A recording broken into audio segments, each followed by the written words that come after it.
Boom, baby. We are live. Welcome to Interview with the Man, episode number 276, where today we're going to talk about alpha male leadership with the man, the myth, the legend himself. We like to call him Googs from themaleacademy.com. Good morning, Googs. How you doing there, buddy?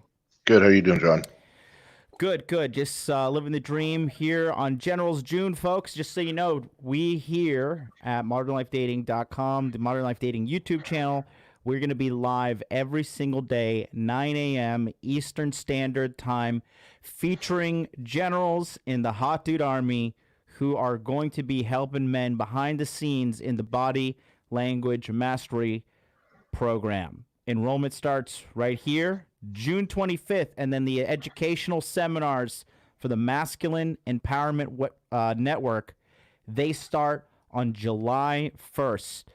So Googs, let's just jump right into it. You kind of honestly, to be honest, I'm shocked that you're just part of my community, not in the sense that you're unwelcome or anything, but just you're a guy who, in my opinion, you're definitely an above average man in many respects. And I'm actually honored to have a guy like you, just around and just to be in communication with you. You were in Body Language Mastery Q1, if I'm correct. Yeah? Correct. Yeah. The first time around when we were doing Google Hangouts, 9 people on a webinar at a time. That's right. So, what drew you to just trying to, maximize your intelligence with body language and just this corner of male self-improvement as a guy who's, in my opinion, a one percenter? Well, I was back in Q1. I was living in New Orleans, if you remember that, and I was doing a lot of traveling for my job then, doing a ton of reading. I'm a pretty avid reader. I probably read about 2 to 3 books a month in addition to all the graduate studies that I'm a part of. And one of those is the literature in the red pill space. And I was listening in on what was what the precursor to Rule Zero.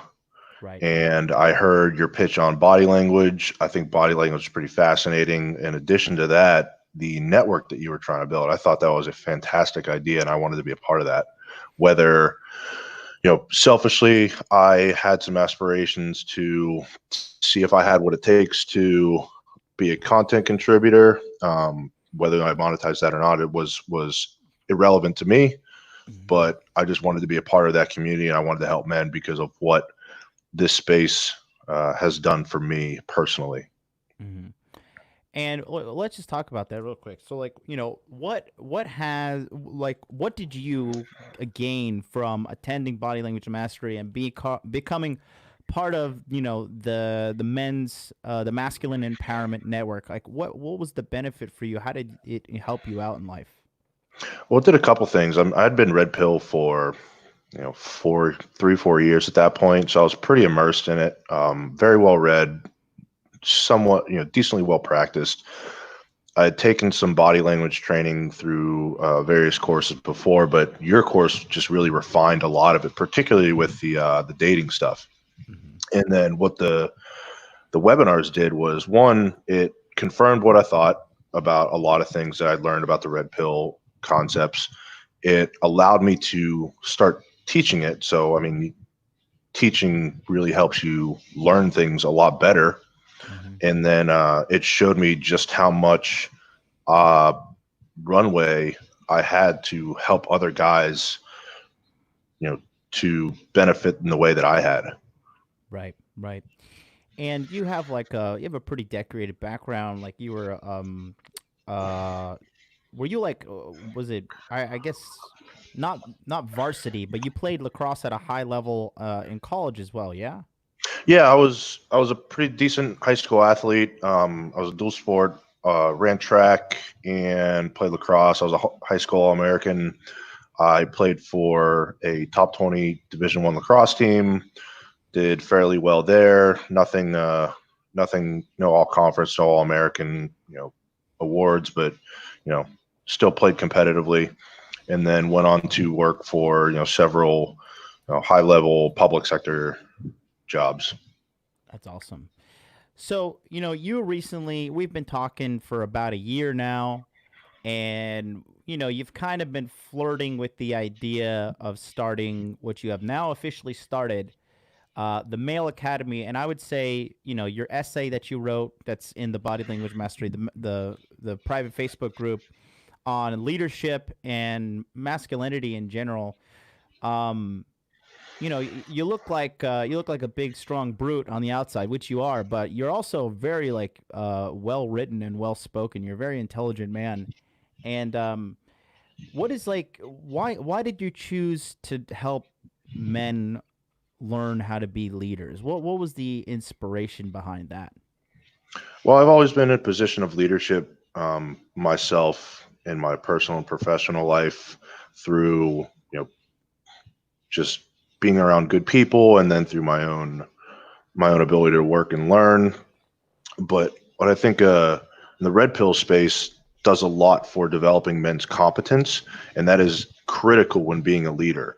I think what is missing, what I can provide value to, is just what does a leader need to know? What skills and what capabilities do they need to have, specifically for leadership?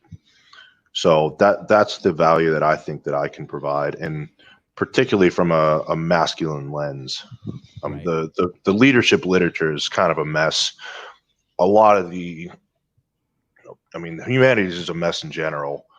A lot of the studies use a ton of women, and that's not necessarily wrong. It's just that men and women have different perspectives on leadership, as you and I both know. So it dilutes what the it dilutes the leadership from a male perspective.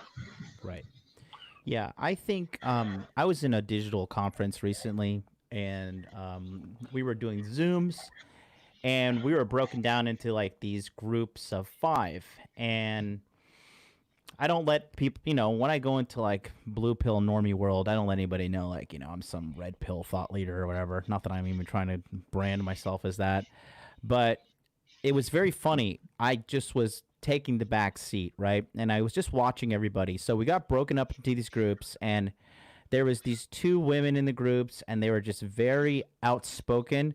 But when it came to somebody to like take charge and be like, okay, who's gonna do the speaking, how we're gonna set some time limits, and they were just like, the only thing the two women were doing was they were trying to ask somebody like, who wants to be in charge, who wants to be in charge, who wants to be in charge. And of course, Without actually naturally, asking it. right. And then of course, naturally, just to save time, I was like, all right, I'll set it up. Like, I'll do it. And I was like, you keep time, you keep the track of who's going to go next, and then we'll start it. And then I said, I'll lead the way, and I'll get mine's done out of the way. So I set the template of the conversation. My timekeeper kept time, and then the order keeper lady kept order. And I just was so funny watching it because, like, truly, I just don't. I think a lot of women, and I don't think this is not an attack or bashing women, but I just think a lot of women, not only do they not know how to lead, but instinctively, I don't think they want to lead. Yeah, I would agree with a lot of that. The another thing that we have to consider too is, Roll talks about the evolutionary psychology that is so indicative of how we act. It's like, well, they've evolved to interact in, collective little cohorts.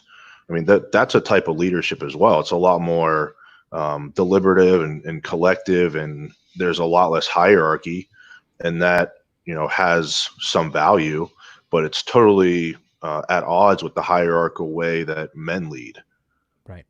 So I'm a big fan of a meritocracy. yeah. And I think that we are shying away from a meritocracy in America, and that is leading to a lot of problems. I don't know if you saw, we're watching the Tokyo Crypto Show yesterday, but we mentioned it very, very, very briefly. I did find it pretty funny, but actually, it looks like as of right now, in the last 50 years, Americans are at the most unhappy they have ever been. They're the unhappiest in the last ever in the point of American history in the last 50 years. I think that has a lot to do with poor leadership, right? Because the way the system is set up, whoever is leading this system, it's a complete mess. Um, the whole everybody gets a trophy, you're a winner. You got like we're not gonna we're gonna do a soccer game or nobody's gonna keep score. We're just gonna celebrate you existing. I think that is the root for a lot of unhappiness. Like I think achievement makes people feel fulfilled and men as well. I'm addicted to achievement. Like I just can't sit down and not do something. Oh yeah, it gives me anxiety not to do something productive during the day. Yeah. Yeah. And did you see that study recently about I would think it was so the backbone of the study is I have it It was a right study here. or an article. I saw. I think I saw the article. I'm not sure I saw the study. So it was a COVID response tracking study conducted by the NORC at the University of Chicago. It found that just 14% of American adults say they're very happy. Now this is regardless of gender, right? Does it say That what the age group was for the sample? we can take a look at that, and then it says down from the 31% who said the same in 2018. So a 17% drop. And then that year, 23% they'd often or sometimes felt isolated in recent weeks. Now 50% say that. Now I think this has something to do with them being locked down in the coronavirus situation, right? Yeah, I mean, unrelated to the leadership stuff, I'd be really interested in seeing what the spike in depression and anxiety and suicides has been in the last 3 months. I think yeah. I mean, I think it definitely has taken a jump. Looks like the sample size was 2,000, That's pretty and normal. let's see. I think a big part of this too is I mean, certainly the dilution of the meritocracy that men certainly value and Mhm. is important for everyone, but it's also, I frame this as like personal leadership. So, leadership is about bringing a team together and accomplishing a compelling collective vision. It's like, well, you're also a community in yourself, and that you have to learn how to lead yourself before you lead other people. And part of Yep. that is creating a vision for your own self and Mhm. influencing yourself to accomplish that vision. I mean, and that takes work. Mhm. And I think a big part of this, you know, the breakdown of the meritocracy and the value that people put towards it is that they just don't want to do the work. Yeah.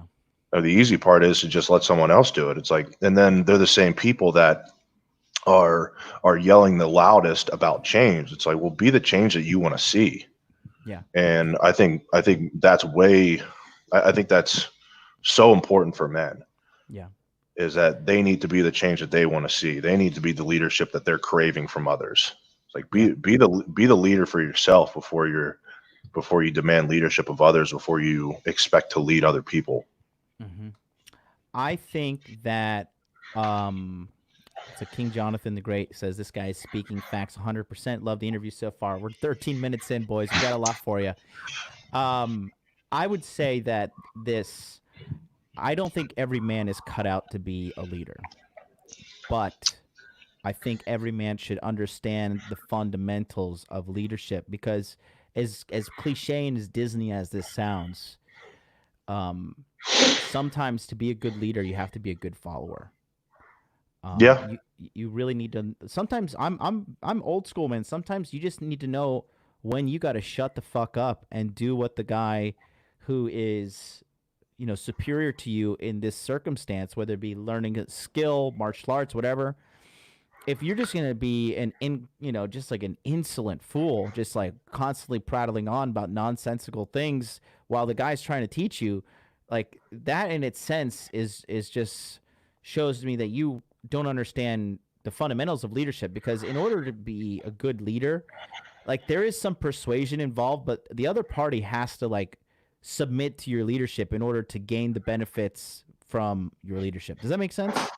Yeah, I'm going to push back on one of your points and then agree on the second. So I agree that in some aspects that leaders are born. That's one of the oldest perspectives on leadership. It's the trait approach where, great leaders have some innate disposition that makes them such, and that's certainly true for great leaders. But you don't have to be born a leader to become better at leading. Yeah. You might have the great leaders might have some innate disposition that they were born with, but you don't need that. And the literature is clear that you don't need to be born with certain temperaments to become a better leader. You might not be great, but you can be better. You can definitely learn leadership skills and be better. To your second point is yeah, followership is huge, and it's it's not even being around someone that knows more than you. It's like, or is better at you at something. It's like they just might have more information at their hands relative to the situation that you're trying to navigate than you do. I Yeah. mean, the frontline leaders, they're right there in the problem. They've got a much clearer and granular perspective on part of the picture that might be relevant to a decision making than you do if you're detached and you're up and out as a leader as you should be, or you should be most of the time. So Yeah. Yeah. I definitely think there needs to be like in order for a team to execute the goal at hand, there needs to be a certain level of harmony between the leadership and the following. And you have to think collectively as a unit. If you're like a guy who is being a follower, like you have to understand how to be a good, this is going to sound bad, but how to be a good tool to the team in order for everybody to collectively accomplish the job at hand. I think this is why a lot of, I don't know if you've ever seen it, but like, you ever watched that old school show, Survivor, where mhm. they had a men's team and a women's team, and like just the complete contrast between men and women in regards to living situation, rationing the food, just assigning work roles to different people in the tribe. I mean, it was complete chaos on the female side. They ate all their food. They had no shelter built. And then the guys were just absolutely like they had shelter, they had excessive food, they were winning all the challenge. They built a fire. It was really red pilling to watch. But I think that in order for there to be like a harmony to achieve the goal at hand, like you have to work together. And again, a lot of people say like these sound like very basic concepts, but the principles of success are actually very very simple. They are. The thing that becomes hard is personality and ego Yeah. and conflicting agendas. It's like your agenda has to be, I mean, people might have personal agendas, but that personal agenda ultimately has to be subordinate to the subordinate goal of the team if the team wants to be successful. Otherwise, they're at odds with each other. Yeah. Yeah. And that happens. That happens. I've seen it happen in the corporate world. I've seen it happen within my community. I've seen it happen in other people's community. I mean, It happens in relationships.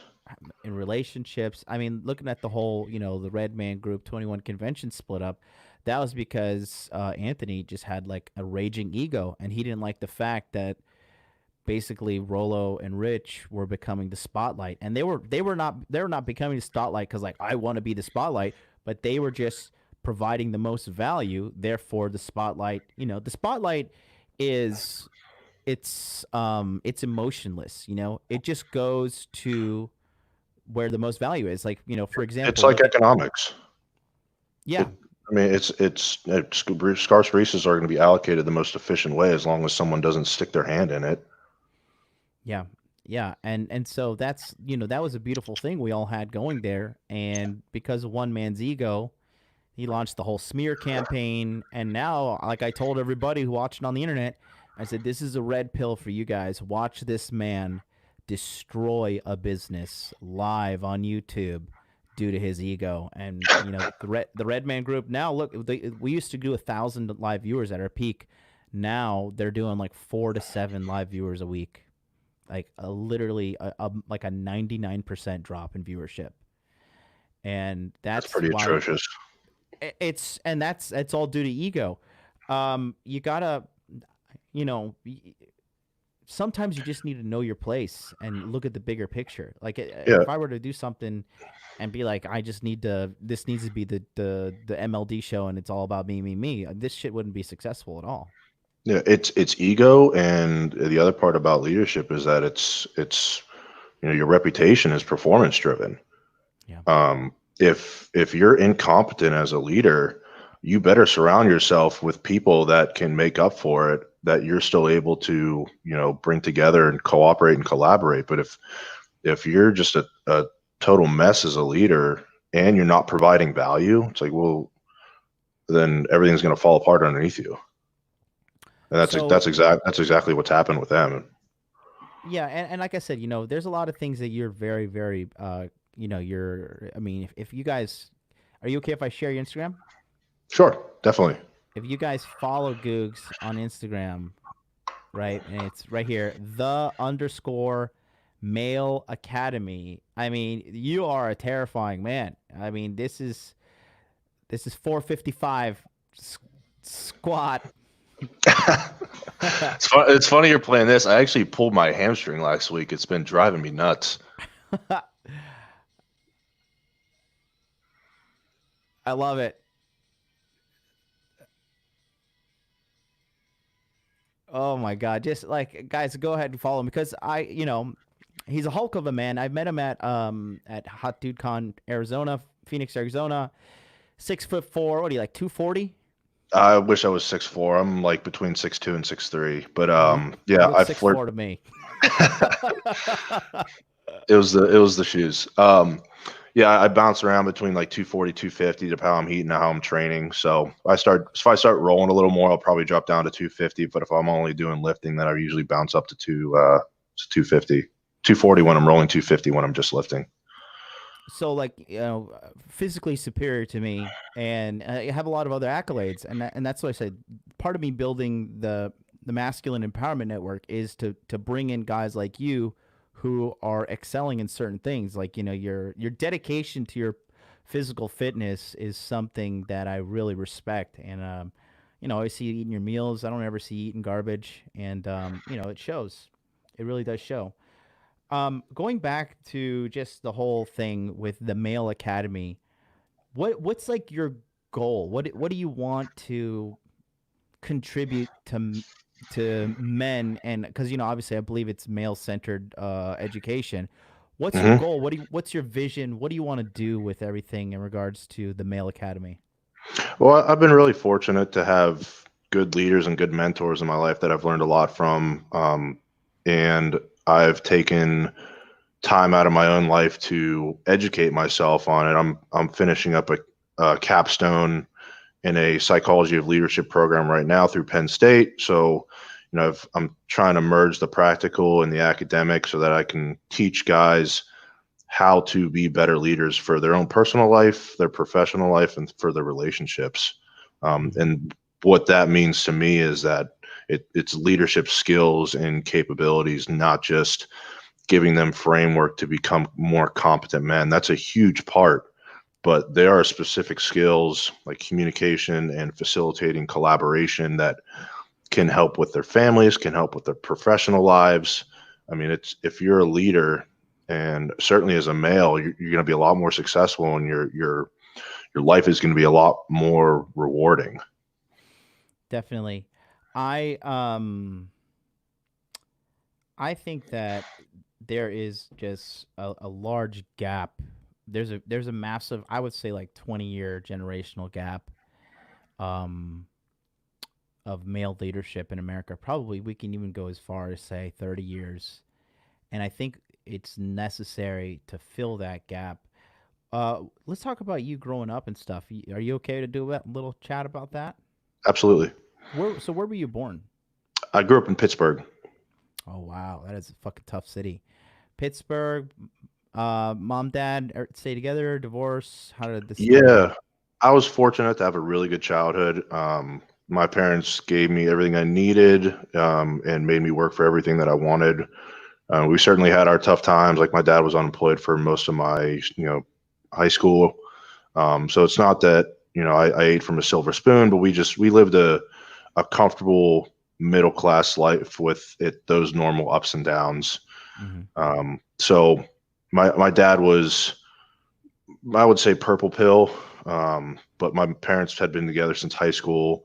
So there was a point where, I realized that, like, for as much as my dad has to teach me, he's only been with my mom. So he has very little to teach me about relationships. But certainly a leader in my life for a long time. And now he's, with what I've accomplished and the perspective I have on life, we treat each other as peers. So him and I have a great relationship. My mom and I have a great relationship.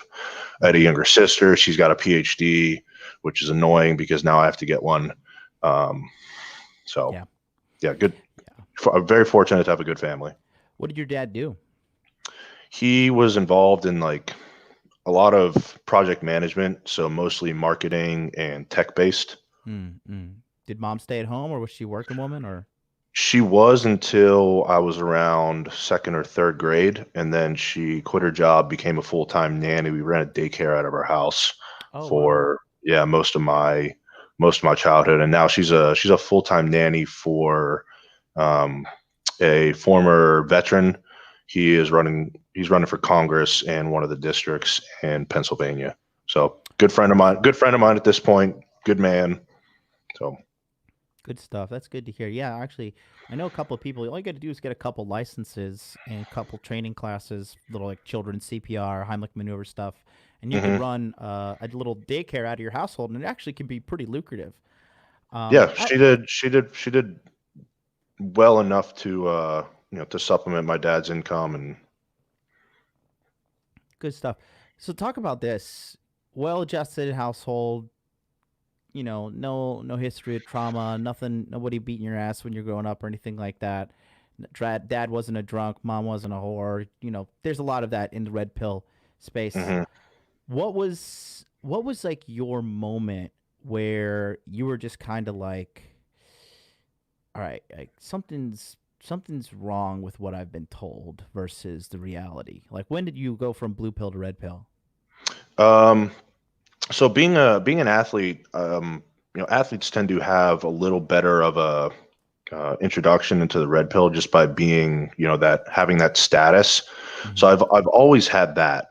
I've always been taller. I've always been, reasonably good looking, reasonably smart.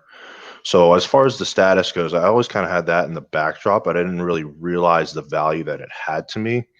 It wasn't until I would say 24, 25, that I was dating this girl, pretty strong feminist, but interestingly enough, being the guy that I am, she tended to be way more submissive than you would guess, a feminist would. And she would say these things that just like wouldn't jive with me, but I didn't have the intellectual ammo to like fire back. Mm-hmm. I just knew they were wrong. I didn't know why. What would So I she started, say? just basic feminist stuff, pay gap, those kind of things. Oh Lord. Yeah. And I was like, there's no way this can be right. So I just started digging, and that's when I stumbled upon, the rational male and all the red pill stuff. And as soon as I started reading, I was like, this is like, I know this. Like I knew all this, but Mm-hmm. I just didn't know that I knew it. And it gave me the words for things that I knew. So Mm-hmm. that's kind of my red pill journey. And then it's all history from there. Mm-hmm. So, you know, different from a lot of red pill guys, as well as my childhood, is that I didn't have a traumatic experience that brought me to the red pill. It Yeah. was very sudden, but, and I definitely like went looking for answers, but there wasn't a event in my life that happened where I was like everything I know is wrong. Like Yeah. I was reading all this stuff, and I was like, yeah, like I knew all this. Like this is what I've been doing for the past 8 years. It was just haphazard. So this gave me structure and a strategy to go out into the world. And that's really when I started, really respecting my own potential. And so, a lot of things that the red pill emphasizes with personal development as well as intersexual dynamics. I think it's funny. So basically, I'm going to do a mainstream media tactic. So what you're telling me is feminism brought you to the red pill. Yeah, in a very roundabout way, and thankfully without any traumatic experience or Right. any dramatic experience. But yeah, I know a guy, I just had a consultation call with a guy, interesting guy. He's Brazilian, but he lives in Sweden, and he just found the red pill about within the last year, and it was because his wife is like a staunch Swedish feminist. I don't know if you know anything about Swedish feminism, but it's pretty. I do. It's yeah. It's Yeah, it's they're drinking the Kool-Aid. so. I mean, yeah. So I think I don't know. Let me ask you. I like to ask this to a lot of people. I don't know. I don't want to go into the whole COVID-19 conspiracy nonsense, right? But You and I can have a private conversation about that. I had I had some faith in humanity, really. But I don't know. Do you think we're trending towards a more red pill society? Do you think more people are getting red pilled and waking up? Is it becoming more mainstream? What do you think? Um, I think there's gonna be after this, but I don't think that it's gonna be a mainstream. Um, I think the information that is in this space that you have to get to pick through and digest is just too much work, and it's too far against most people's concepts of the world. Hmm. So I think it's gonna I think it's gonna unplug a lot of people, but I don't think it's gonna become mainstream. No, I don't. I don't think it'll ever become mainstream. But I just wonder if it'll get better. You know what I mean? I think it's going to get worse before it gets better, but yeah, I think people are starting to ask questions. There's too much information out there for people not to start to see the house of cards that is built around them. Yeah, a lot of things seem to be unraveling as of late. We just talked about this yesterday on the Tokyo Crypto Show. I mean, you're I would say you're pretty well versed in cryptocurrency as well. And I see. I definitely don't see everybody waking up and like a red pill revival, but at the same time, I don't see a lot of people. Some people, typically like the black pillars and some of like the crazy extreme MGTOWs, they think like all men are going to be thrown into gulags, and like just being a man is going to be a crime. And I mean, crazier things have happened, but um, yeah, I think that's a little far fetched, but I think it's improbable, not impossible. yeah, definitely improbable. It would take a lot to enslave men. We're pretty badass. Yeah. Um, but yeah, I just think that I think that things are slightly getting better. But I saw something today that talked about like the higher the traditionalism cycle, and let me see if I can pull it up. But basically, it says like we're in a part of the cycle right now that shows we're basically we have to go through the downswing Yeah, in I order. would I would agree with that. Okay, here it is. Let me see if I can share my screen. I mean, so many things in history are cyclical. It just the manifestation changes, so it's totally uh, it's totally possible that that's what this is. So we have patriarchal traditionalism, and then it goes to gynocentric traditionalism, then it goes to matriarchal feminism, and then it goes to economic collapse, and then patriarchal traditionalism. First of all, do you agree with this cycle? It's hard for me to see on my screen, but I think there's a lot of this cycle that's happening now. Mm-hmm. I think I don't think it's the only cycle that's happening now, but you can definitely see its elements being played out in real time. Yeah. and Yeah. like just what economic collapse means, is up for debate. Just what matriarchal feminism means is up for debate, and like what those actually look like. But yeah, I would say that this cycle is playing out in a lot of ways in real time. I would And definitely say we have an abundance economy, especially in America. yeah, and even in a successful economy, and there can be a maybe not a collapse, but a either a regression to the mean, or it can just be a small recession, or a change in some way that we do things in producing goods and services in the economy. So Yeah, I mean, I think we're in the midst of a change for sure, and I think we're kind of there. There seems to be some sort of fight or something going on, kind of like a cold war of the sexes, if you will. I mean, you're probably aware of that a little bit, but there seems to be, obviously I live in Japan, and here men and women get along. Like in America, it's like women kind of look at men as if they're the enemy. Not all of them, but there's a hostility towards men in America that I've never seen in any other country. Like men are depicted as buffoons on commercials and stuff like that. Doesn't happen in Japan. Like if some of the commercials that I see in Japan like are phenomenal because there's one commercial and it's a commercial for laundry detergent, right? And I kid you not, it shows about 50 Japanese housewives in aprons dancing and singing in the sun. The sun's an animated little creature, and they're like, because we have this detergent, we can wash all of the clothes for our family and create a beautiful, harmonious existence. And it blows my mind just recreate watching the it. Garden of Eden. It blows my mind. But then in America, especially like during like some of the most like male driven television programs, the Super Bowl. It's like, here is product A. Man is idiot. Woman is superior to man. Why? Because of product A. Please buy product A. And then, Yeah, it's like those two. That is not a causation. Like,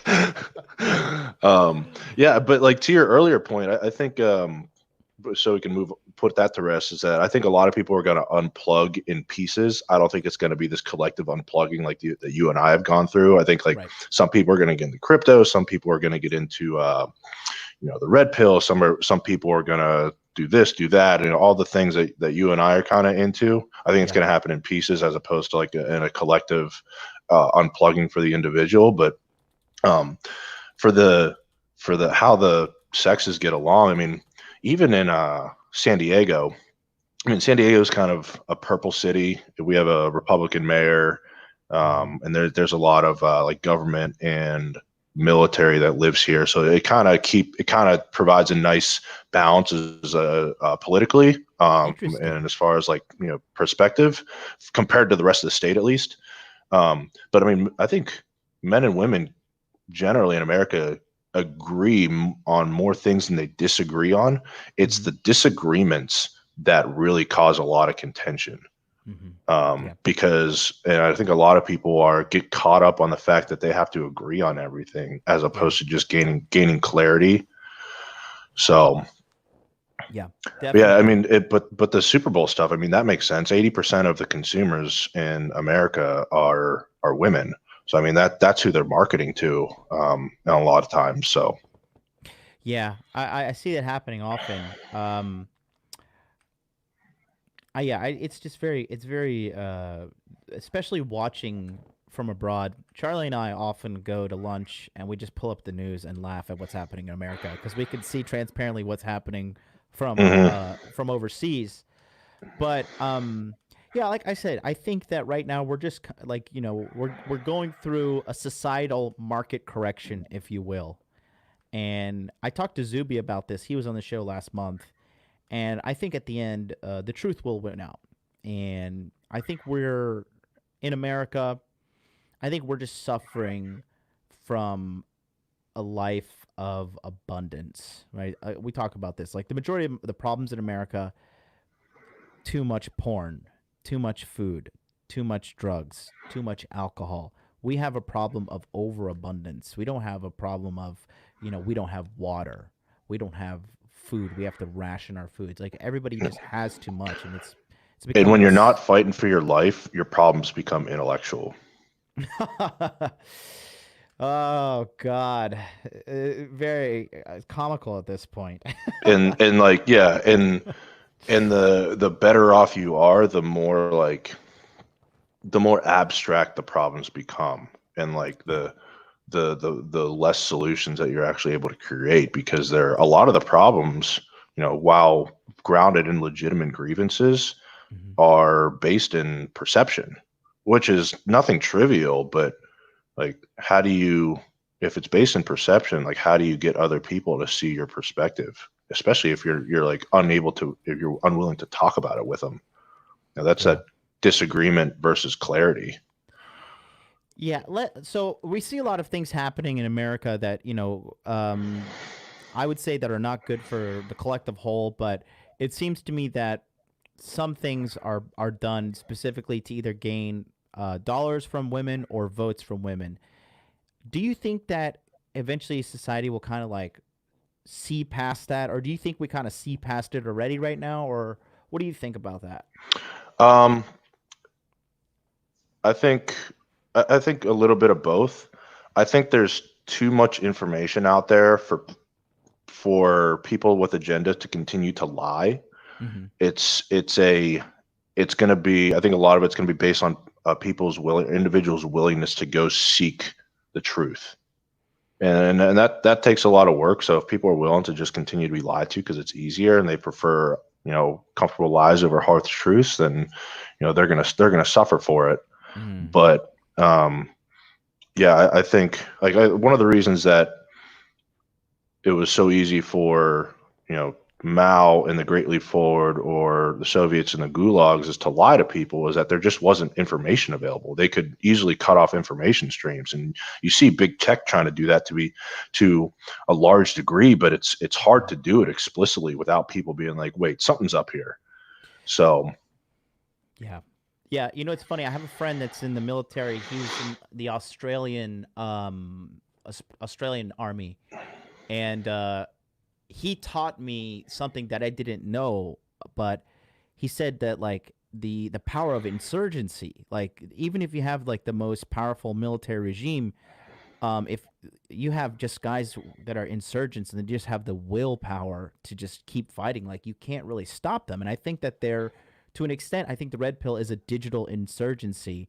And I mhm. think that, yeah, it's getting really hard. Like if you ban a video, like that's guaranteed that the thing's going to go viral these days. Right. And I mean, the thing about insurgencies that makes them so hard to defeat is that it's based on an idea. Like Mm, it's not based on a physical place or a physical um, structure. Is that it's really hard to kill an idea. mm, So you can defeat the ISIS caliphate in the Middle East. I mean, the caliphate was defeated as far as the land that they own. Back whenever in 2019, Trump announced we defeated ISIS. It's like, yeah, mm, to a degree, but the idea of ISIS isn't defeated because it's an insurgency. right. Yeah. And I would agree with you, is that the red pill it's a intellectual insurgency against the established order. And I think the red pill is going through a market correction, if you will, because I'll tell you this: every guy that I've met from the red pill, from like Reddit and subreddits and all this stuff, the majority of these dudes, very, very, very big talkers, high levels of, I believe you said was competency. But what was the other thing you're trying to bring forward? Like, there's competency for sure, but then is execution, you said, or I mean, yeah, it's certainly execution, but as far as leadership, it's having the leadership skills to communicate effectively and to influence and cooperate and collaborate and whatever it is, that your goal necessitates. But I mean, you can be an intellectual monster, but if you sit in your basement talking all day, it's like, yeah, well, guys aren't really going to follow you, yeah, especially guys, because we're creatures of action, yeah. and we follow intellectual competence as well as we do, competence that is acted out and successful in the world that we're trying to create for ourselves. Yeah, I think the days of anonymous red pill creators being, at the forefront of the movement, I think they're over. I think you have to Yeah. show your face. You have to get out there. You got to shake some hands and kiss some babies, man. Yeah, And you have to be seen doing the things that you're preaching. yeah, absolutely. Because we've had a lot of frauds that have been exposed, and I think as much as I give the MGTOW movement guys a lot of grief, and I kind of bust their balls, at least they're aware. And I think that in itself is a W. I would I would hang out with a MGTOW guy over a blue pill guy anyway, any days. But Yeah, 100%. because at least they have the again, they have the competency down, but their path of execution is just walking away from the game. And respect, I guess, to an extent, but I'm a big fan of winning, right? I'm not a big fan of walking away and taking my ball and going home. I just not my thing. Yeah, I mean they they get a lot of points right. Um, but what I think one of their perspectives is grounded in is that they they don't want to lose more than they want to win. Oh. You know what I mean? So they Mm-hmm. walk away from the game because they see all these risks and they're legitimate risks, but instead of taking the risk to win and risk losing, they just walk away from the game and don't play it. So I hate losing. Yeah. I hate losing more than I like winning. So I'll play the game regardless of whether or not I think I'm going to win. I um I cannot express how much I agree with you. I I vehemently hate losing. I Oh yeah, really I like when I obviously you do jujitsu, you're blue belt, very competent one.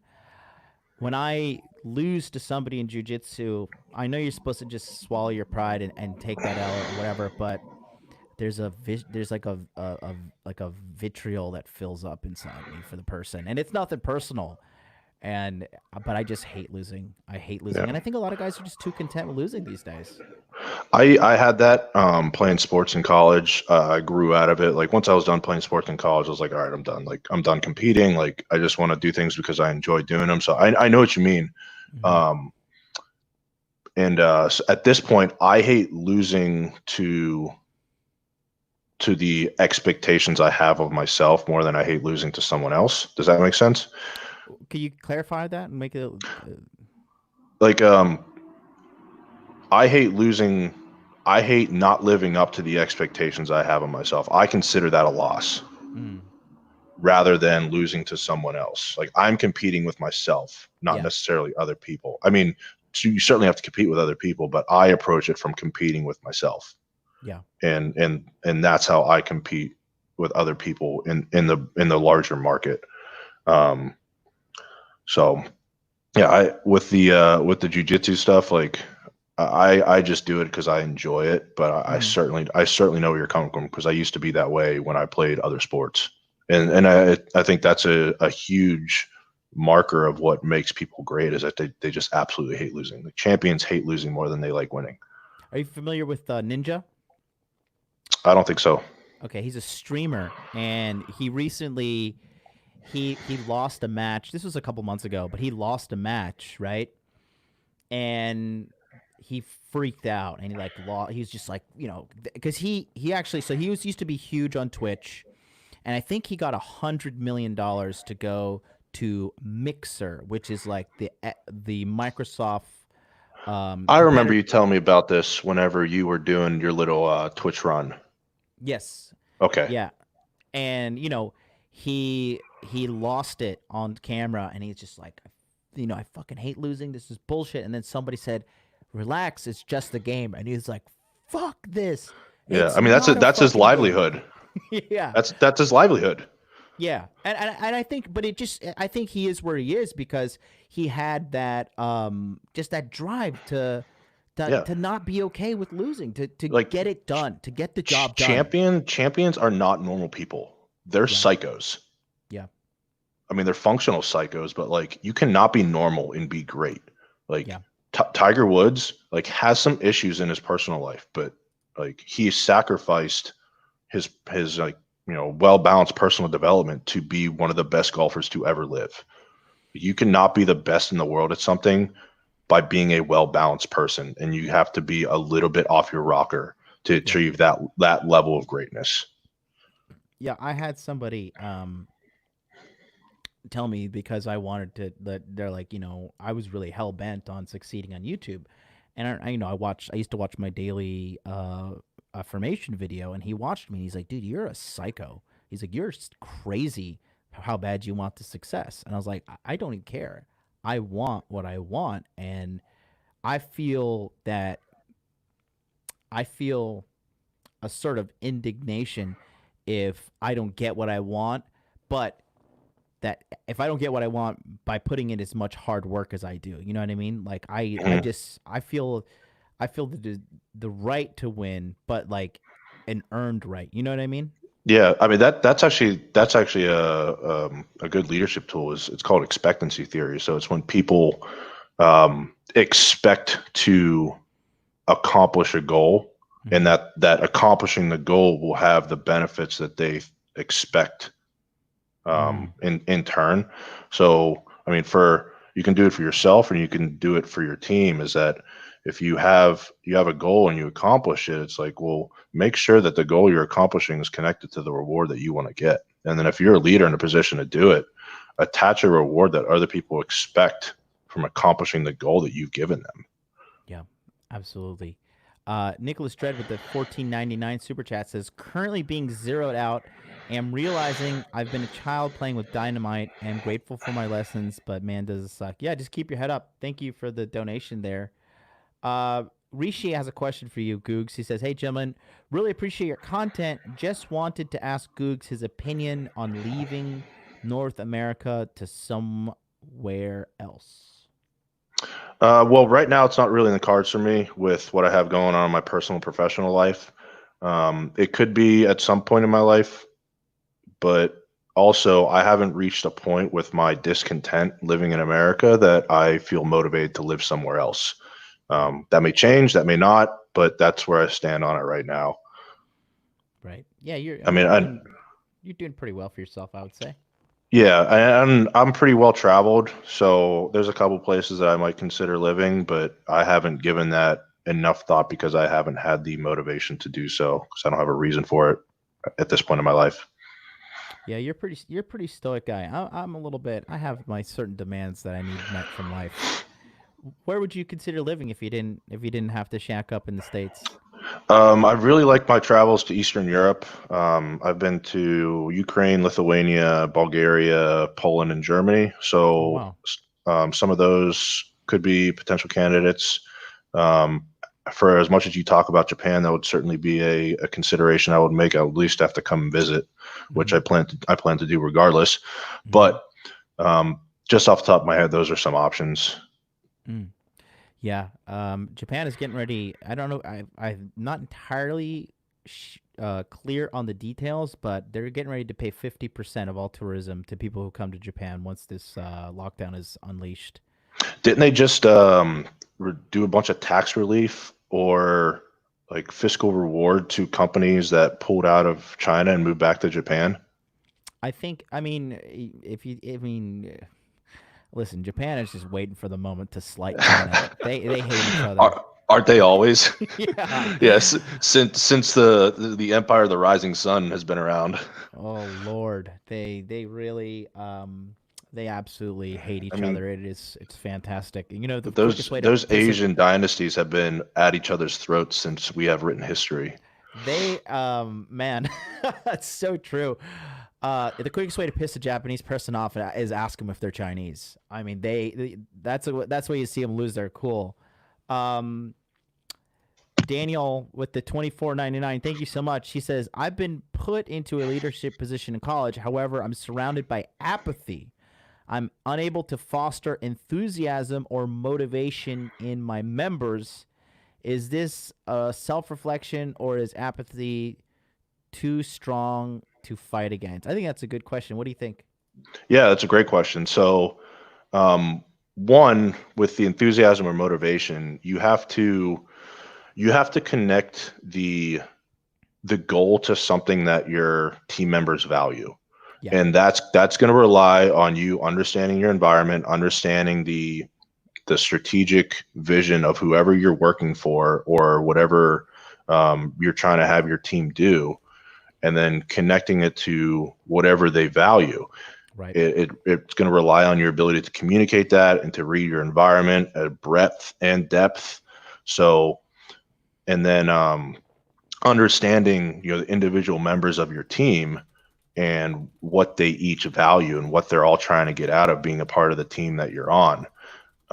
So it's a self-reflection thing, and I'm sure apathy it's an obstacle that you have to navigate, but as a leader, you have to take that on yourself. Yeah. It's always on the leader, and even if it's not, let's just say it's not, the leader always has to assume that it is, and that's Yeah. that's one of the burdens of leadership.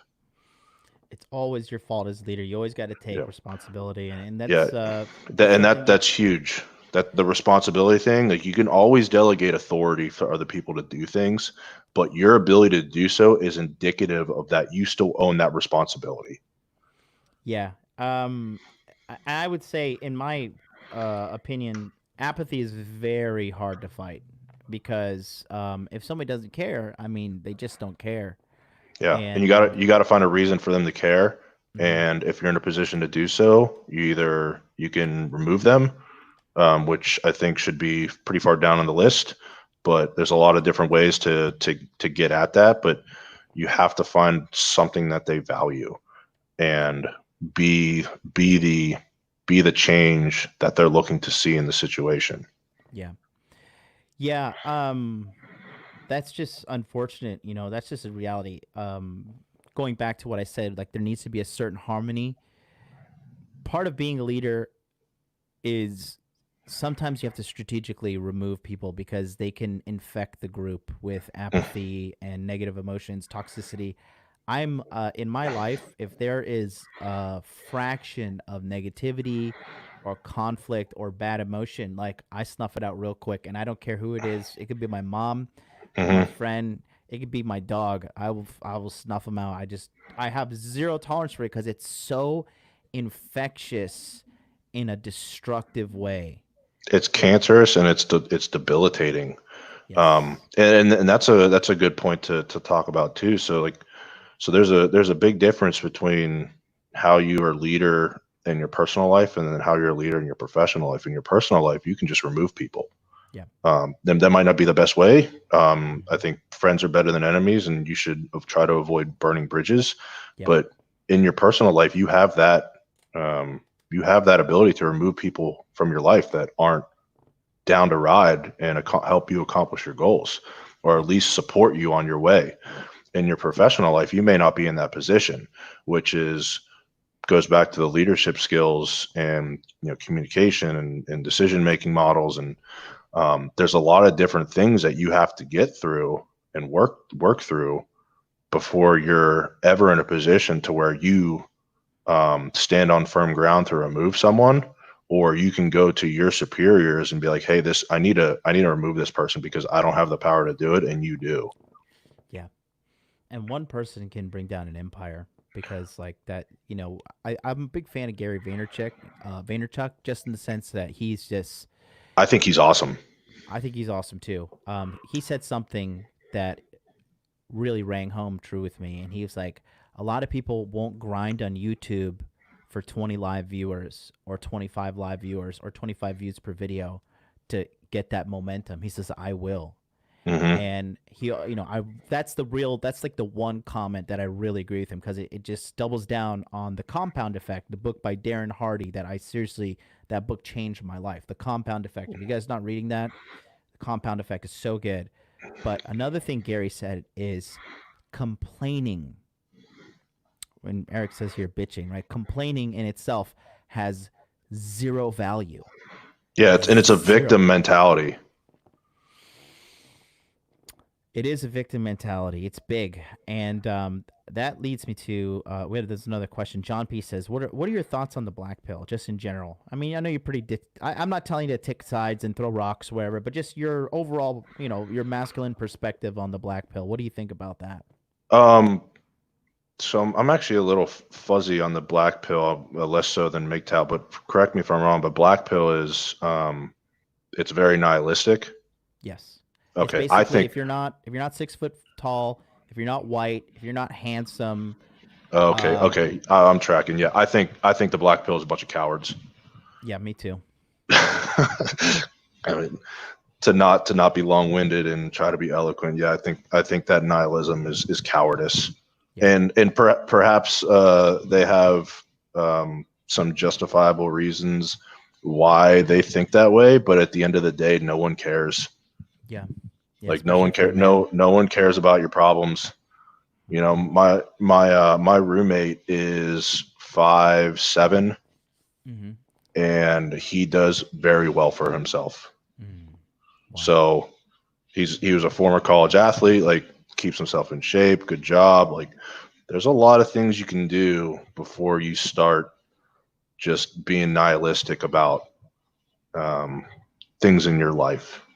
So I think it's a cowardice's uh, you know Choice, if you opinion. will, Yes. personal philosophy. And I want to ask you that. So, we're obviously showcasing different guys, generals in the Hot Dude Army. Um, my personal philosophy in life is just relentless and endless self improvement. Right.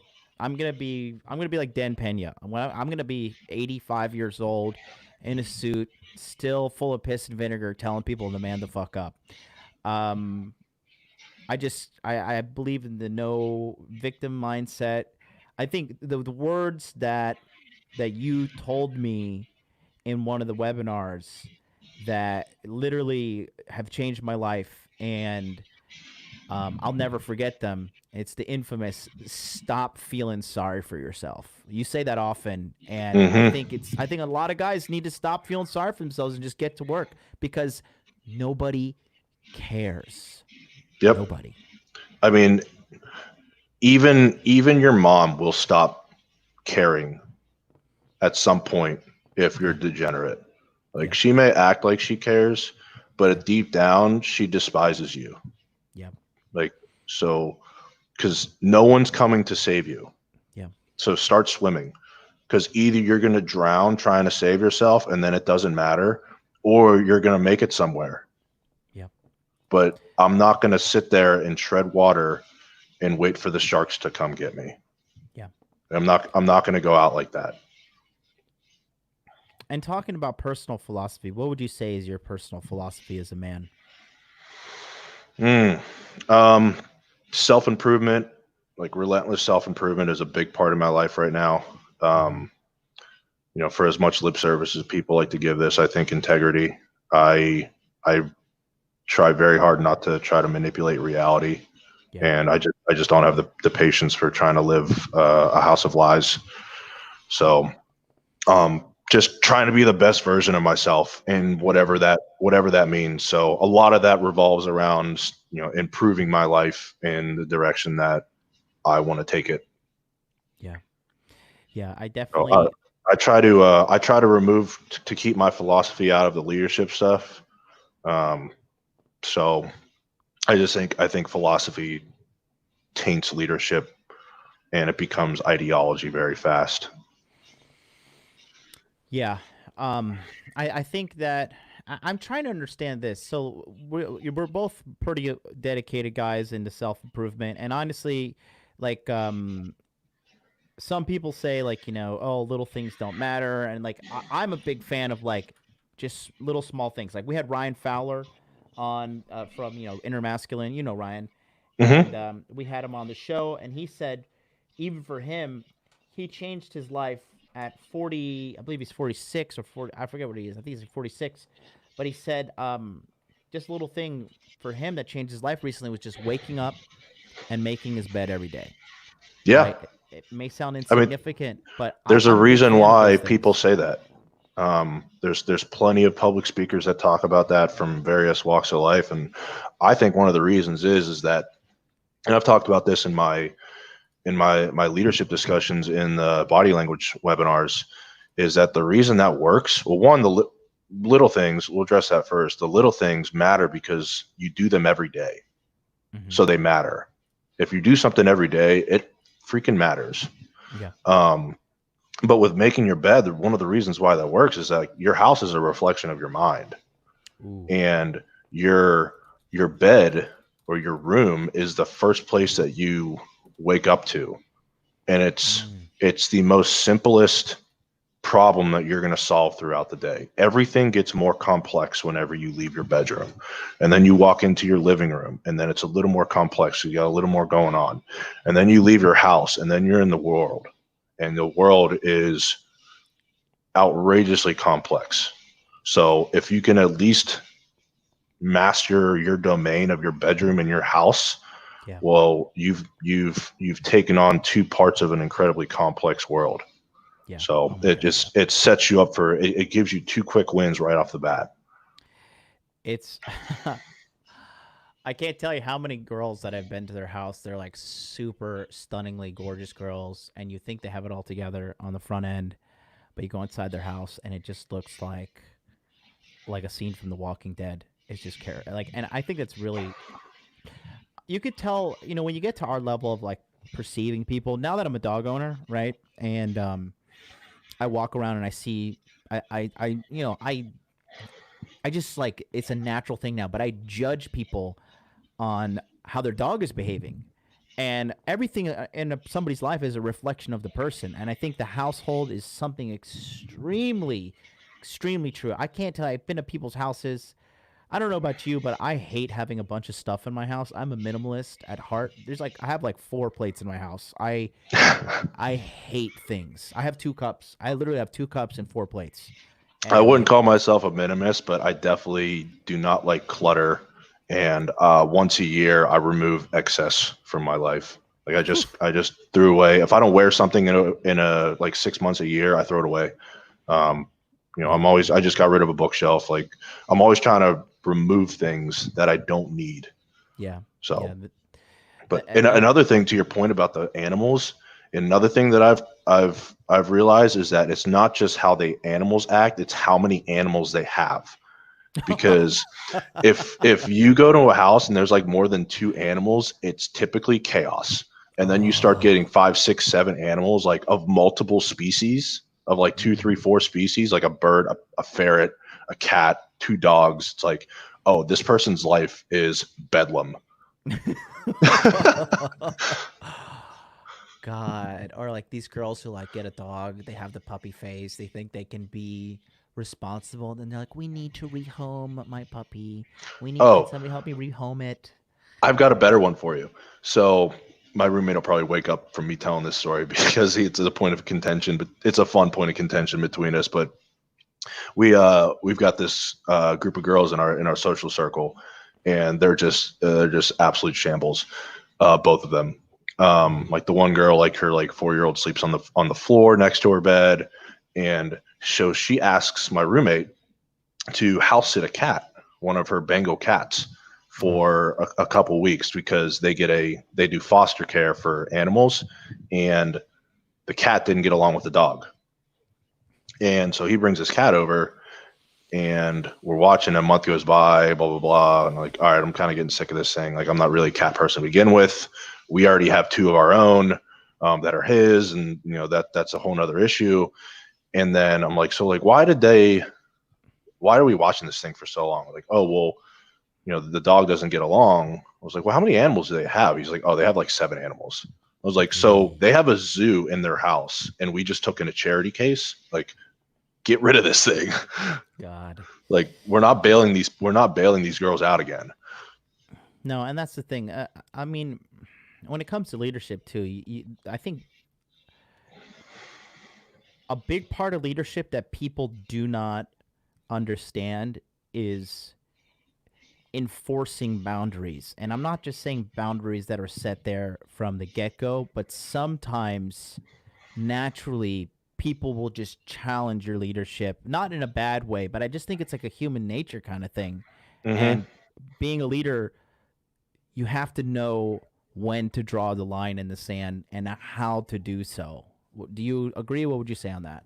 Yeah, and I think it depends on where you're drawing the line in the sand for and for what. But Hmm. yeah, it's establishing an enabling structure. So something that structures your movement towards a goal, but also reinforcing those boundaries along the way. It's like, oh no, back here, like, oh no, come back here. Hmm. It's not just establishing boundaries, it's reinforcing them along the way, because um, one, people have their own agendas and their own ideas that might be complementary, but they still might go outside the boundaries. Yeah. And when it involves lives, money, like, those boundaries are important. And if nothing else, like, the respect that they have for you as a leader. And then some people are just going to push the boundaries because that's just who they are as people. Yeah, I think that's what I meant to say is like reinforcing boundaries because like people will come in like for example in body language like sometimes in the webinars some people just want to hijack the whole thing and I'm just like all right like we got to reel this in a little bit like we Yeah, need they some just they structure. just they want to ask a question just so they can give their own answer. Oh yeah.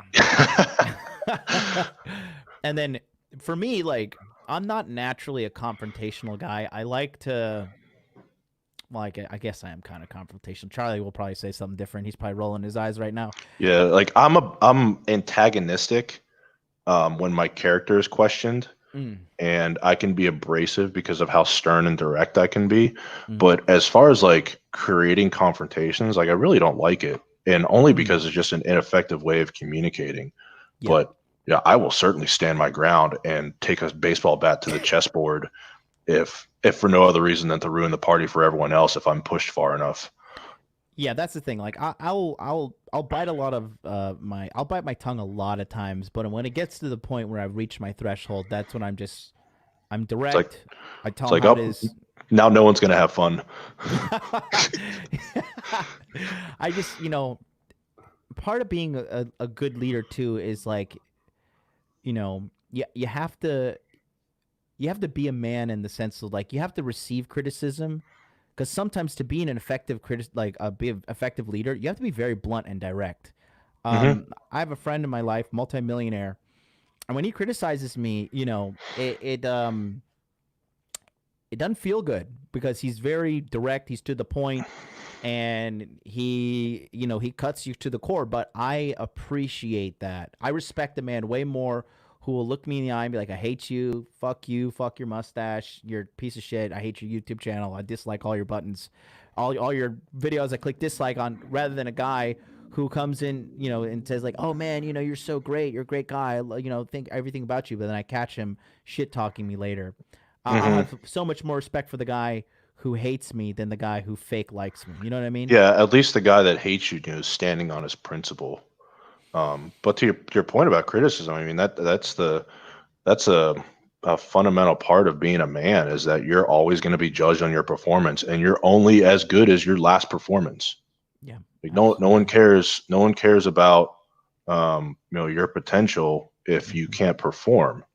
And that criticism is huge. One, to be critical with yourself so that other people will be less critical of you because you've already improved your flaws.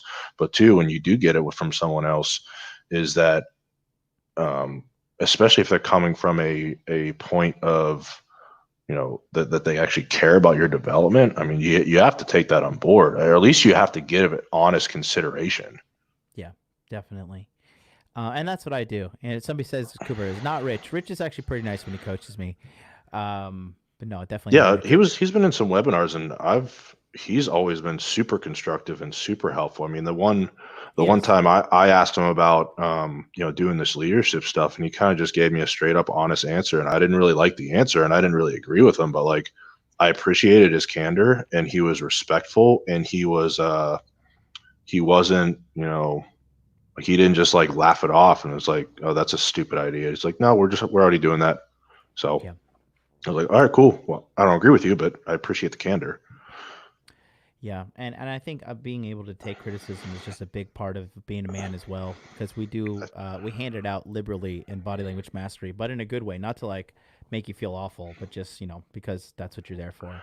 Yeah, and I think what's great about those webinars in that course is that after about the first week, I think, well, the first week guys are really, they really don't like the criticism. They kind of push back on it. Like, well, like I do this, and like the reason I do this is like, shut up. And then after about the first week, they start to see the same generals come back. Like, oh, like, no, these guys are actually taking time out of their day because they care. And then they start to come around to that criticism. So shout out to Phil in DC.